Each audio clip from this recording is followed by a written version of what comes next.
ശ്രീ മഹാഭാരതത്തിലെ വനപർവത്തിൽ പാണ്ഡവന്മാരുടെ ദൈന്യത കണ്ട് സന്തോഷിക്കാൻ ചെന്ന ദുര്യോധനനും കൂട്ടർക്കും വലിയ ദൈന്യത സംഭവിച്ചു. ദുര്യോധനൻ ഗന്ധർവന്മാരാൽ പരാജിതനായി ബന്ധനസ്ഥനായി അദ്ദേഹത്തിൻ്റെ ഭാര്യമാരെയും ഒക്കെ അപഹരിച്ചു കൊണ്ടുപോയി. ഗന്ധർവന്മാർ ദീനരായി വിലപിച്ച് സഹായം അഭ്യർത്ഥിച്ച സമയത്ത് ഭീമാർജുനന്മാരും മറ്റും വന്ന് ആ ഗന്ധർവന്മാരുടെ പിടിയിൽ നിന്നും ദുര്യോധനനെ രക്ഷിച്ച് പറഞ്ഞയച്ചു. അത് അദ്ദേഹത്തിന് വലിയ അപമാനമായിട്ടും തനിക്ക് സംഭവിച്ച ഏറ്റവും വലിയ ദുഃഖമായിട്ടും കരുതി അദ്ദേഹം തിരിച്ച് തൻ്റെ നാട്ടിലേക്ക് ഹസ്തനപുരിയിലേക്ക് പോകാതെ വഴിയിൽ തന്നെ ഇരുന്നു കൊണ്ട് പ്രായോപവേശം ചെയ്യാൻ വേണ്ടി ജീവിതാന്ത്യം വരെ അനശനവ്രതം, അതായത് ഭക്ഷണവും വെള്ളവും ഇല്ലാതെ ജീവൻ ഒടുക്കാൻ വേണ്ടി തീരുമാനിച്ചു. ദുശാസനെയും കർണനെയും ഒക്കെ തന്നെ ശകുനിയും തിരിച്ചു പോകാൻ വേണ്ടി അഭ്യർത്ഥിക്കുന്നു. ഗർഭവിരിച്ച് അദ്ദേഹം അവിടെ ഇരുന്ന് ഒരു തരം മരിക്കാൻ വേണ്ടിയിട്ടുള്ള ഒരു ധ്യാനം അതിനു വേണ്ടിയിട്ട് ഇരിക്കുകയാണ്. അപ്പോൾ അവിടെ എന്തു സംഭവിച്ചു? അഥതം നിശ്ചയം തസ്യ ബുദ്ധ്വാ ദൈതേയ ദാനവാ. ദുര്യോധനൻ യുദ്ധത്തിൽ പരാജയപ്പെട്ടത് ആർക്കാണ് നഷ്ടം? അത് ദാനവന്മാർക്കാണ്, അസുരന്മാർക്കാണ്, ദൈത്യന്മാർക്കാണ്, രാക്ഷസന്മാർക്കാണ് വലിയ നഷ്ടം. കാരണം ഈ ദുര്യോധനനും അദ്ദേഹത്തിൻ്റെ ആളുകളും അസുരന്മാരുടെയും ദൈത്യന്മാരുടെയും രാക്ഷസന്മാരുടെയും പ്രതിനിധികളായിട്ടാണ് ഭൂമിയിൽ ഈ ധർമാധർമ്മ യുദ്ധങ്ങളിൽ അവർ അധർമ്മത്തിൻ്റെ പക്ഷത്ത് നിന്നുകൊണ്ട് യുദ്ധം ചെയ്യുന്നത്, അധർമ്മം സ്വീകരിച്ചുകൊണ്ട് യുദ്ധം ചെയ്യുന്നത്, ധർമ്മിഷ്ഠന്മാരെ ഇല്ലാതാക്കാൻ ശ്രമിക്കുന്നത്. ഇതൊരു ഭൂമിയിൽ മാത്രം നടക്കുന്ന യുദ്ധമല്ല. ഈ പ്രപഞ്ചമാകെ, ബ്രഹ്മാണ്ടമാകെ നടക്കുന്ന നന്മയും തിന്മയും തമ്മിലുള്ള പോരാട്ടത്തിൻ്റെ ഭാഗമാണ് ഈ കുരുപാണ്ഡവ യുദ്ധം എന്ന് നമ്മൾ മഹാഭാരതം വായിക്കുമ്പോൾ നമ്മൾ എന്നും ഓർത്തിരിക്കേണ്ട ഒരു കാര്യമാണ്. അതുകൊണ്ട് ഇത് കേവലം മനുഷ്യർ തമ്മിലുള്ള രണ്ട് സഹോദരന്മാർ, ഒരേ വംശത്തിലുള്ള ഒരേ കുടുംബത്തിലുള്ള രണ്ട് സഹോദരന്മാർ തമ്മിലുള്ള പോരാട്ടമായിട്ട് കാണാതെ ഇത് ലോകമെമ്പാടും നടക്കുന്ന ഈ പ്രപഞ്ചത്തിലെങ്ങും നടക്കുന്നതായ നന്മയും തിന്മയും തമ്മിലുള്ള യുദ്ധം, അത് അങ്ങനെ തന്നെ അതിനെ കാണേണ്ടതാണ് എന്ന് കാണിക്കുന്നതാണ് ഈ ഭാഗം. അപ്പോൾ ദൈതയന്മാരും ദാനവന്മാരും വളരെ വ്യാകുലരായി ഇദ്ദേഹം തോറ്റ സമയത്ത് അവര് ദേവന്മാരെ മുമ്പ് പരാജയപ്പെടുത്തിയ ആ അസുരന്മാർ രസാതലത്തിലാണ് കഴിയുന്നത്. ദുര്യോധനന്റെ തോൽവി അറിഞ്ഞ് അവര് ദുര്യോധനെ വിളിച്ചു കൊണ്ടുവരാൻ വേണ്ടിയിട്ട് ചിന്ത ചെയ്തു. ദുര്യോധനന്റെ പരാജയം തങ്ങളുടെ തോൽവിയാണ് എന്ന് അവർ മനസ്സിലാക്കി. ബൃഹസ്പത്യുശനോക്തൈശ്ച മന്ത്രൈർ മന്ത്രവിശാരദാഹ അഥർവവേദ പ്രോക്തൈശ്ച യശ്ചോപനിഷദ് ക്രിയാഹ മന്ത്രജപ്യ സമായുക്താഹ താസ്തദാ സമവർത്തയൻ. അവർ ഒരു വൈദികമായ ക്രിയ ചെയ്യുകയാണ്. എന്താണ്? ബൃഹസ്പതിയും ഉശനസും, ബൃഹസ്പതിയും ശുക്രനും നിർദ്ദേശിച്ചതായ ചില മന്ത്രപ്രയോഗങ്ങൾ അവർ ചെയ്യുകയാണ്. അങ്ങനെ ചില മന്ത്രങ്ങൾ അവരുണ്ടാക്കിയിട്ടുണ്ട് ശത്രുക്കളെ ജയിക്കാൻ വേണ്ടിയിട്ട്. ശത്രുക്കളെ ജയിക്കാൻ വേണ്ടി ചില നീതികളും ഈ ശുക്രാചാര്യനും ബൃഹസ്പതി ഉണ്ടാക്കിയിട്ടുണ്ട്. അതാണ് ദുര്യോധനാദികൾ ഉപയോഗിച്ചത്. അതാണ് അവർ പല ഉപായങ്ങളിലൂടെ പാണ്ഡവരെ തോൽപ്പിക്കാൻ ശ്രമിച്ചത്. പാണ്ഡവന്മാർ പക്ഷേ ആ നീതി ആയിരുന്നില്ല സ്വീകരിച്ചിരുന്നത്. പക്ഷേ യുദ്ധം തുടങ്ങിയ സമയത്ത് ശ്രീകൃഷ്ണ ഭഗവാന്റെ നിർദ്ദേശപ്രകാരം പാണ്ഡവന്മാരും ഈ ബൃഹസ്പതിയുടെയും ശുക്രന്റെയും നീതിയെ ആണ് ഉപയോഗിച്ചത്. അതാണ് ഉപായം കൊണ്ട് അവർ ശത്രുവിനെ കൊല്ലാൻ വേണ്ടി ശ്രമിച്ചത്. അത് യുദ്ധത്തിൻ്റെ സന്ദർഭത്തിൽ ഞാൻ വീണ്ടും വിശദമാക്കുന്നതാണ്. ഇവിടെ ഇവർ ബൃഹസ്പതിയും ഉശനസ്സും, അതായത് ശുക്രനും പറഞ്ഞതായ മാർഗങ്ങളിലൂടെ മന്ത്ര പ്രയോഗങ്ങൾ ചെയ്ത് അഥർവവേദത്തിലുള്ള ചില പ്രയോഗങ്ങളും ക്രിയകളും ഉപനിഷത്തിലും ചില ക്രിയകൾ പറഞ്ഞിട്ടുണ്ട്. ചില ഉപനിഷത്തുകളിൽ ചിലതരം ഹോമങ്ങളെക്കുറിച്ചും ചില കർമ്മങ്ങളെക്കുറിച്ചും പറഞ്ഞിട്ടുണ്ട് വിജയം കൈവരിക്കാൻ വേണ്ടിയിട്ട്. മന്ത്രജപം കൊണ്ടുമൊക്കെ തന്നെ അവരെന്ത് ചെയ്തു? അതൊക്കെ അനുഷ്ഠിച്ച് ബ്രാഹ്മണരെ കൊണ്ട്, വൈദികരായ ബ്രാഹ്മണരെ കൊണ്ട് മന്ത്രം ചെയ്യിച്ച് അഗ്നിയിൽ പാല് അതുപോലെ ഹവിസ് എന്നിവ ഹോമം ചെയ്തപ്പോൾ ആ അഗ്നിയിൽ നിന്നും ഒരു ഘോരരൂപിണിയായ കൃത്യ അത് ജനിച്ചു. ആ കൃത്യ അവരോട് കിം കരോമി, ഞാൻ നിങ്ങൾക്ക് വേണ്ടി എന്ത് ചെയ്യണം എന്ന് ചോദിച്ചു. ഇപ്പോൾ പറഞ്ഞു, പ്രായോപവിഷ്ടം രാജാനം ധാസ്ത്രാഷ്ടമിഹാനയ, പ്രായോപവിഷ്ടം ചെയ്യുന്ന ധൃതരാഷ്ട്രപുത്രനെ ഇവിടെ കൊണ്ടുവരൂ എന്ന് അസുരന്മാർ നിർദ്ദേശിച്ചപ്പോൾ ആ കൃത്യ ദുര്യോധനന്റെ സമീപം വന്ന് ഒരു നിമിഷനേരം കൊണ്ട് അദ്ദേഹത്തെ പൊക്കിയെടുത്ത് സമാധായച്ച രാജാനം ഇവിടെ രസാതലത്തിലേക്ക് കൊണ്ടുവന്നു. ആ രസാതലത്തിൽ ദുര്യോധനൻ എത്തിയ സമയത്ത് ദൈത്യന്മാർ വിടർന്ന കണ്ണുകളോടുകൂടി ഹൃഷ്ടമനസ്കര സന്തോഷത്തോടുകൂടി അവരുടെ അഭിമാനമാണ് ദുര്യോധനൻ. അങ്ങനെയുണ്ടല്ലോ, ഈ സ്വന്തം ആളുകളാകുമ്പോൾ അവർ ദുഷ്ടന്മാരാണെങ്കിലും സ്വന്തക്കാർ എന്നുള്ള സ്നേഹവും ആദരവും ഒക്കെ ഉണ്ട്. അവരുടെ കണ്ണുകൾ വിടർന്നു. ദുര്യോധനൻ നമുക്ക് വേണ്ടി പോരാടുന്ന ആളാണല്ലോ, എന്നിട്ട് പരാജയം സംഭവിച്ച ആളാണ്, അദ്ദേഹത്തെ അങ്ങനെ തോൽക്കാൻ വിട്ടുകൂടാ എന്നുള്ള സ്നേഹവും വാത്സല്യവും ആദരവും ആണ് അസുരന്മാരുടെ കണ്ണുകളിൽ പ്രകടമായത്. അവരെല്ലാവരും അവിടെ യോഗം ചേർന്നു. ആ യോഗം ചേർന്നിട്ട് സാഭിമാനമിതം വാക്യം ദുര്യോധനമഥാബ്രുവൻ, വളരെ അഭിമാനത്തോട് തലയുയർത്തി പിടിച്ചുകൊണ്ട് അവർ ദുര്യോധനോട് പറയുകയാണ്, നീ ഒരിക്കലും തോൽവി സമ്മതിക്കരുത്, വിട്ടുകൊടുക്കരുത് എന്ന് അവർ ഉപദേശിക്കുകയാണ്. എന്തായിരുന്നു അവരുടെ ഉപദേശം? ഭോ സുയോധ രാജേന്ദ്ര ഭരതാനം കുലോദ്വഹ അകാർഷി സാഹസമിതം കസ്മാത് പ്രായോപവേശനം. അല്ലയോ സുയോധന, അങ്ങ് ഭരതകുലത്തിൻ്റെ രക്ഷകനാണല്ലോ, അങ്ങ് ഈ സാഹസം എന്തിനു ചെയ്തു? പ്രായോപവേശം എന്തിനു വേണ്ടി അങ്ങ് സ്വീകരിച്ചു? ആത്മത്യാഗം എന്ന് പറയുന്നത് മഹാപാപമാണ്, യശസ്സില്ലാതാക്കുന്നതാണ്, ധർമാർത്ഥ സുഖങ്ങൾ കെടുത്തുന്നതാണ്, അതുപോലെ പ്രതാപത്തെ ഇല്ലാതാക്കുന്നതാണ്. ശ്രൂയതാം തു പ്രഭോ തത്വം ദിവ്യതാം ചാത്മനോ നൃപ നിർമ്മാണം ച ശരീരസ്യ തതോ ധൈര്യമവാപ്നുഹി. പ്രഭോ എന്ന് വിളിച്ചുകൊണ്ട് പറയുകയാണ്, അങ്ങയുടെ ദിവ്യമായ തത്വം, അങ്ങയുടെ ദിവ്യതത്വം അങ്ങക്ക് ഓർമ്മയില്ല, അല്ലെങ്കിൽ അങ്ങ് മനസ്സിലാക്കിയിട്ടില്ല. അങ്ങയുടെ ശരീരം എങ്ങനെ ഉണ്ടാക്കിയതാണ് എന്നും അങ്ങക്ക് അറിയില്ല. ഇത് രണ്ടും അറിയാതെയാണ് അങ്ങിങ്ങനെ പെരുമാറുന്നത്. അങ്ങ് ധൈര്യം സംഭരിക്കൂ, ഞങ്ങൾ പറഞ്ഞു തരാം. എന്താണ് അങ്ങയുടെ ദിവ്യ ശരീരത്തിൻ്റെ പ്രത്യേകത? പുരാത്വം തപസാസ്മാഭിർലബ്ധോ രാജൻ മഹേശ്വരാത് പൂർവകായസ്യ പൂർവസ്തേ നിർമ്മിതോ വജ്രസഞ്ചയൈ. പണ്ട് ഞങ്ങളുടെ തപസ്സുകൊണ്ട് അങ്ങക്ക് മഹേശ്വരൻ, സാക്ഷാൽ ശിവൻ എന്ത് ചെയ്തു? അങ്ങയുടെ ശരീരത്തിൻ്റെ പൂർവകായ ശരീരത്തിൻ്റെ അരക്ക് മുകളിലോട്ടുള്ള ഭാഗം എന്താക്കി തീർത്തു? വജ്രസഞ്ചയൈ നിർമ്മിത, വജ്രത്തിന് സമാനമായിട്ട് ആർക്കും തകർക്കാൻ പറ്റാത്തതായിട്ടുള്ള ഉറപ്പ്, ദാർഢ്യമുള്ളതായി തീർന്നു അങ്ങയുടെ ശരീരത്തിൻ്റെ അരക്ക് മുകളിലുള്ള ഭാഗം. അപ്പോൾ ആർക്കും യുദ്ധത്തിൽ അങ്ങയെ അമ്പ ചെയ്തിട്ടോ ഗത കൊണ്ട് അടിച്ചിട്ടോ കൊല്ലാൻ സാധിക്കുകയില്ല യുദ്ധത്തിൽ. അങ്ങനെയുള്ള വജ്രസമാന ശരീരമാണ് അത് അങ്ങയ്ക്കുള്ളത്. അസ്ത്രൈരഭേദ്യ ശസ്ത്രൈശ്ചാപ്യഥക്കായശ്ചതേനഘ കൃത പുഷ്പമയോ ദേവ്യാ രൂപത സ്ത്രീ മനോഹര. അങ്ങനെ പരമശിവൻ അങ്ങയുടെ ശരീരം വജ്രസമാനമാക്കിയിട്ട് മുകൾ ഭാഗം തീർത്തപ്പോൾ അദ്ദേഹത്തിൻ്റെ പത്നിയായ സാക്ഷാൽ പാർവതീ ദേവി എന്ത് ചെയ്തു? നേരെ വിപരീതമാക്കി അരക്ക് താഴോട്ടുള്ള ഭാഗം സ്ത്രീകളുടെ മനസ്സിനെ ആകർഷിക്കുന്നതായ രീതിയിൽ സ്വരൂപം കൊണ്ടും സൗന്ദര്യം കൊണ്ടും പുഷ്പസമാനമായിട്ട് മൃദുവാക്കി തീർത്തു. തുടകളും കാലുകളും മൃദുവായിട്ടുള്ളതാണ് എന്നർത്ഥം. അപ്പോൾ എന്തുകൊണ്ടാണ് ഭീമസേനൻ അദ്ദേഹത്തിന് തുടയിൽ തന്നെ അടിച്ചു കൊന്നത് എന്നത് യുദ്ധസമയത്ത് നമ്മൾ ഇതും അനുസ്മരിക്കേണ്ടതാണ്. പാർവതിയുടെ വരം അത് ലോകോപകാരപ്രദമായിരുന്നു. ശിവൻ കൊടുത്ത വരം എന്തായിരുന്നു? ഈ ദുര്യോധന ആർക്കും കൊല്ലാൻ സാധിക്കാതിരിക്കാൻ വേണ്ടിയിട്ടാണ് വരം കൊടുത്തത്. പക്ഷെ പാർവതി നേരെ വിപരീതം ചെയ്തു. അപ്പോൾ ഈശ്വരഹിതം എന്ന് പറയുന്നത് എന്താണ്? ലോകത്തിന് രക്ഷപ്പെടാൻ വേണ്ടിയിട്ട് എന്തെങ്കിലുമൊക്കെ വഴി അവർ കണ്ടെത്തി വെക്കും. അങ്ങനെ പാർവതിയുടെ ഈ വരമാണ് പുഷ്പസമാനമായിട്ട് അദ്ദേഹത്തിൻ്റെ അരക്ക് കീഴ്ഭാഗം മാറ്റി, ശിവൻ അരക്ക് മുകളിലുള്ള ഭാഗം വജ്രസമാനമായിട്ടും മാറ്റി. ഏവം ഈശ്വര സംയുക്തസ്തവ ദേഹോ നൃപോത്തമ ദേവ്യാച നരശാർദൂല ദിവ്യസ്ത്വം ഹി നമാനുഷ. അതുകൊണ്ട് ഈ രണ്ട് ഈശ്വരന്മാരും ചേർന്നാണ് നിന്റെ ശരീരം സൃഷ്ടിച്ചിരിക്കുന്നത്. നീ അതുകൊണ്ട് സാധാരണ മനുഷ്യനല്ല, നീ ദിവ്യപുരുഷനാണ്. അതുപോലെ മഹാവീരന്മാരായിട്ടുള്ള ഭഗദത്തൻ മുതലായ രാജാക്കന്മാർ ശത്രുക്ഷയം വരുത്തിക്കൊള്ളു നിനക്ക് വേണ്ടി. അതുകൊണ്ട് നീ ഭയം കൊണ്ടു നടക്കേണ്ടതില്ല, ഭയക്കേണ്ടതില്ല. നിന്നെ സഹായിക്കാൻ ധാരാളം അസുരന്മാർ, ദാനവന്മാർ ഭൂമിയിൽ രാജാക്കന്മാരായി ജനിച്ചിട്ടുണ്ട്. മറ്റ് അസുരന്മാരെന്ത് ചെയ്തു? അവർ ഭീഷ്മര്, ദ്രോണര്, കൃപര് മുതലായ ആളുകളിൽ അവർ പ്രവേശിക്കും. ഇങ്ങനെ അസുരന്മാർ ആവേശിച്ചിട്ട് അതിൻ്റെ ഫലമായി അവർ ദയയില്ലാത്തവരായിട്ട്, നിർദ്ദയമായിട്ട് ശത്രുക്കളെ കൊല്ലുന്നവരായിട്ട് തീരും. പാണ്ഡവന്മാർക്ക് പക്ഷം നിൽക്കുമോ, അവരുടെ ദയ കാണിക്കുമോ, അവരുടെ സ്നേഹം കാണിക്കുമോ എന്നാണ് അങ്ങയുടെ ഭയമെങ്കിൽ കാണിക്കില്ല. അവരുടെ ശരീരത്തിൽ ഉള്ളിൽ അസുരന്മാർ ആവേശിക്കും യുദ്ധസമയത്ത്.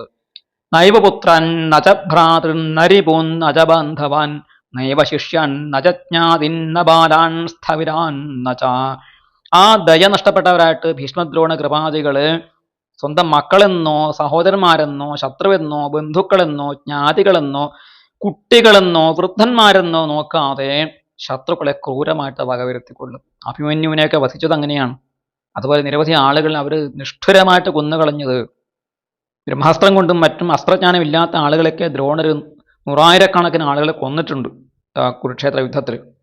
അങ്ങനെയൊക്കെ അവർ ചെയ്യാൻ കാരണം എന്താണ്? അവരുടെ ഉള്ളിൽ അസുരന്മാർ ആവേശിച്ചിട്ടാണ്. ഇത് ഒരു ആഗോള ഗൂഢാലോചനയാണ്. ആലോചിച്ച് നോക്കൂ, എല്ലാ കാലത്തും ഇതുണ്ടായിരുന്നു. സ്വന്തം നാട് നമ്മുടെ നാട്ടിനെ നശിപ്പിക്കാൻ വേണ്ടിയിട്ട് വിദേശ ശക്തികൾ എന്തൊക്കെ ചെയ്യുന്നു, അവർ പണം കൊണ്ടും ആൾബലം കൊണ്ടും വളഞ്ഞ വഴിയിലൂടെ നമ്മുടെ നാട് നശിപ്പിക്കാൻ വേണ്ടി ശ്രമിക്കുന്നത് പോലെ ആസുരിക ശക്തികൾ ഈ ധർമ്മത്തിന് വേണ്ടി നിലകൊള്ളുന്ന ധർമ്മം പ്രഭാഷണം ചെയ്യുന്ന ആളുകളുടെ ഇടയിലും കയറി വന്ന് അവരുടെ ഉള്ളിലും അവർ ആവേശിക്കാറുണ്ട്. ഇത് ഒരു പ്രകൃതി നിയമമാണ് എന്നർത്ഥം. യുധി സംപ്രഹരിഷ്യന്തോ മോക്ഷന്തി കുരുസത്തമാം നിസ്സേഹ ദാനവാവിഷ്ട സമാക്രാന്തേ അന്തരാത്മനി. അവരുടെ അന്തരാത്മാവില് ദാനവന്മാർ ആവേശിച്ച് ആക്രമിച്ചു കഴിഞ്ഞാൽ യുദ്ധത്തിൽ അവര് ആരെയും വിടുകയില്ല. കിട്ടിയവരെ കണ്ണിൽ കണ്ടവരൊക്കെ തന്നെ അവരെ അരിഞ്ഞു തള്ളുകയാണ് ചെയ്യുക. പ്രഹരിഷ്യന്തി വിവശാ സ്നേഹമുത്സൃജ്യ ദൂരത ദൃഷ്ടാ പുരുഷശാർദൂല കലുഷീകൃതമാനസാഹ അവിജ്ഞാന വിപമൂഢാശ്ച ദൈവാച്ച വിധി നിർമ്മിതാത്. സ്വന്തം ഈ അസുരാവേശം അവർ തിരിച്ചറിയാതെ വിധിവിഹിതന്മാരായിട്ട് അവർ സ്വന്തം ആളുകളെ തന്നെ കൊന്നു തള്ളുന്ന ക്രൂരന്മാരായിട്ട് മാറും യുദ്ധത്തിൽ. അത് ഞങ്ങളുടെ ഒരു കളിയാണ്, ഞങ്ങൾ ചെയ്ത ഒരു പണി, ഞങ്ങൾ കൊടുത്ത ഒരു പണിയാണ്. അതുകൊണ്ട് നിനക്ക് യുദ്ധത്തിൽ വിജയം ഉണ്ടാകും എന്ന കാര്യത്തിൽ യാതൊരു സംശയവും വേണ്ട. അവർ അന്യോന്യം ഈ ബന്ധുക്കളുടെ നേരെ ആക്രമിക്കുന്ന സമയത്ത് നിന്നെ ഞാൻ വിടില്ല എന്ന് പറഞ്ഞുകൊണ്ട് ചാടി വീണ് കൊല്ലുകയാണ് ചെയ്യുക. പരസ്പരം ആക്രോശിച്ച് ചാടി വീണ് അവർ ജനസംഹാരം ചെയ്യും. പക്ഷെ ആ ഭീഷ്മരും ദ്രോണരും കൃപരും ഒക്കെ യുദ്ധത്തിൽ വീഴും കേട്ടോ. വീരന്മാരായ പഞ്ചപാണ്ഡവന്മാർ അവരൊക്കെ യുദ്ധത്തിൽ വീഴ്ത്തും.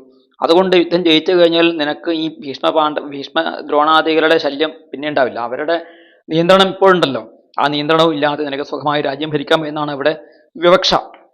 അങ്ങനെ ഭീഷ്മരും ദ്രോണരും കൃപരും ഒക്കെ തന്നെ യുദ്ധത്തിൽ പാണ്ഡവന്മാരുടെ ആ പരാക്രമത്തിന് മുന്നിൽ അവർ വീഴും. ദൈത്യരക്ഷോഗണാശ്ചൈവ സംഭൂതാക്ഷത്രയോനിഷു യോത്സ്യന്തി യുധി വിക്രമ്യ ശത്രുഭിസ്തവ പാർത്ഥിവ. അതുപോലെ ദൈത്യന്മാരും രാക്ഷസന്മാരും ഒക്കെ തന്നെ രാജകന്മാരായിട്ട് ഭൂമിയിൽ ജനിച്ചിട്ടുണ്ട്. അവരൊക്കെ നിനക്ക് വേണ്ടി യുദ്ധം ചെയ്യും.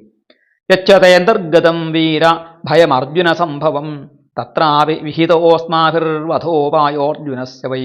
പക്ഷെ നിനക്ക് ഏറ്റവും ഭയം ആരെയാണ്? നിനക്ക് അർജുനനെയാണ് ഏറ്റവും കൂടുതൽ ഭയം എന്ന് ഞങ്ങൾക്കറിയാം. അതിനും ഞങ്ങൾ ഉപായം കണ്ടെത്തിയിട്ടുണ്ട്. എന്താണ് ഉപായം? ഹതസ്യ നരകസ്യാത്മാ കർണമൂർത്തിമുപാശ്രിത തദ്വൈരം സംസ്മരൻ വീര യോത്സ്യതേ കേശവാർജുനവും. ശ്രീകൃഷ്ണ ഭഗവാന്റെ കൈകൊണ്ട് മരണപ്പെട്ടതായ നരകാസുരൻ, ആ നരകാസുരന്റെ തടവറയിൽ നിന്നാണല്ലോ ഭഗവാൻ 16,000 വരുന്ന രാജകന്യകമാരെ രക്ഷിക്കുകയും വിവാഹം ചെയ്യുകയും ചെയ്തത്. ആ നരകാസുരൻ ഭഗവാന്റെ കൈകൊണ്ട് മരിച്ച ആ നരകാസുരൻ, അദ്ദേഹത്തിന്റെ ആത്മാവ് എവിടെയാണ് പ്രവേശിച്ചത്?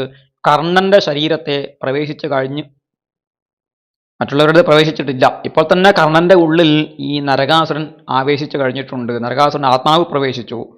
അതുകൊണ്ട് പൂർവ്വവൈരം ഓർത്തുകൊണ്ട് ഈ നരകാസുരൻ കൃഷ്ണനെയും അർജുനനെയും കൊല്ലാൻ വേണ്ടിയിട്ട് ഏത് വഴിയും കർണൻ സ്വീകരിക്കും. കർണൻ യുദ്ധത്തിൽ അർജുനനെ ജയിക്കും, മറ്റു ശത്രുക്കളെയും ജയിക്കും. അതുകൊണ്ട് നീ അർജുനനെ ഒട്ട് ഭയപ്പെടേണ്ടതില്ല. ഇക്കാര്യം അറിഞ്ഞ് ഇന്ദ്രൻ ഒരു പണിയെടുക്കാൻ പോകുന്നുണ്ട്. എന്താണ്? ശക്രൻ, ഇന്ദ്രൻ കർണന്റെ കവചകുണ്ടലങ്ങൾ വന്ന് അപഹരിക്കും, സൂത്രത്തിൽ അപഹരിക്കും. അങ്ങനെ ഒരു വെല്ലുവിളി അവർ നടത്തും. പക്ഷെ അതിന് പരിഹാരവും ഞങ്ങൾ കണ്ടെത്തിയിട്ടുണ്ട്.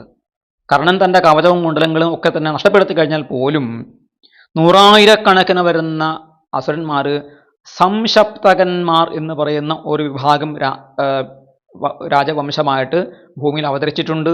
ലക്ഷക്കണക്കിന് വരുന്ന എണ്ണമാണ്. കൊന്നുടക്കാൻ പോലും സാധിക്കാത്ത അത്രയും വരുന്ന സംശപ്തകന്മാർ അർജുനനെ തിരഞ്ഞു പിടിച്ച് അർജുനനെ തന്നെ അവർ ലക്ഷ്യമിട്ട് യുദ്ധം ചെയ്യുകയും അർജുനനെയും കൃഷ്ണനെയും അവർ കൊല്ലുകയും ചെയ്യും. അതായത് കർണനെ കൊല്ലാൻ സാധിച്ചില്ലെങ്കിൽ ഇന്ദ്രന്റെ ഉപായം കൊണ്ട് കർണൻ ഏതെങ്കിലും രീതിയിൽ അർജുനനെ കൊല്ലുന്നത് ഒഴിവായി കിട്ടിയാൽ അർജുനൻ എങ്ങനെയെങ്കിലും രക്ഷപ്പെടുകയാണെങ്കിൽ സംശപ്തകന്മാർ എന്ന് പറയുന്ന ലക്ഷോപലക്ഷം വരുന്നതായ അസുരന്മാര് അർജുനന്റെ കഥ കഴിക്കും. അതുകൊണ്ട് അർജുനനെ കുറിച്ച് അങ്ങ് പേടിക്കേണ്ടതില്ല. മാ വിഷാദം ഗമസ്തസ്മാ നൈതത്വയീ ഉപപദ്യത്തെ. അസുരന്മാര് ദുര്യോധനന് നൽകുന്ന ഒരു ഗീതോപദേശം പോലെയാണിത്. വിഷാദമറ്റ അർജുനന് ഭഗവാൻ കൊടുത്ത ഉപദേശത്തിലും നൈതത്വയീ ഉപപദ്യത്തെ, നിനക്ക് ഇത് ചേരുന്നില്ല അർജുന എന്ന് പറഞ്ഞില്ലേ, അതുപോലെ അസുരന്മാര് ഒരു അസുരഗീത ദുര്യോധനന് വേണ്ടി പാടുന്നത് പോലെയാണ് ഇവിടെ. നൈതത്വയീ ഉപപദ്യത്തെ മാ വിഷാദം ഗമസ്തസ്മാത്. വിഷാദം, നിനക്ക് വിഷാദം വേണ്ട ദുര്യോധന, നീ ഉണരൂ, എഴുന്നേൽക്കൂ, യുദ്ധം ചെയ്യൂ എന്നുള്ള ഒരു ആഹ്വാനമാണ് അവർ ചെയ്യുന്നത്. നീ പിന്മാറിയാൽ ഞങ്ങളും തോൽക്കും. നീ ഞങ്ങൾക്ക് ആശ്രയമാണ്, ഗതിയാണ്. ദേവന്മാർക്ക് പാണ്ഡവന്മാരും ആശ്രയമാണ്. അപ്പോൾ ഇവിടെ പാണ്ഡവ കൗരവ യുദ്ധം എന്ന് പറയുന്നത് ദേവന്മാരും അസുരന്മാരും തമ്മിലുള്ള യുദ്ധമാണ്. മനുഷ്യരായ ഈ രാജാക്കന്മാരെ ഒരു കരുക്കളാക്കിയിട്ട് ഇവിടെ അസുരന്മാരും ദേവന്മാരും തമ്മിലാണ് യുദ്ധം ചെയ്യുന്നത് എന്ന് നമ്മൾ മനസ്സിലാക്കേണ്ടതുണ്ട്.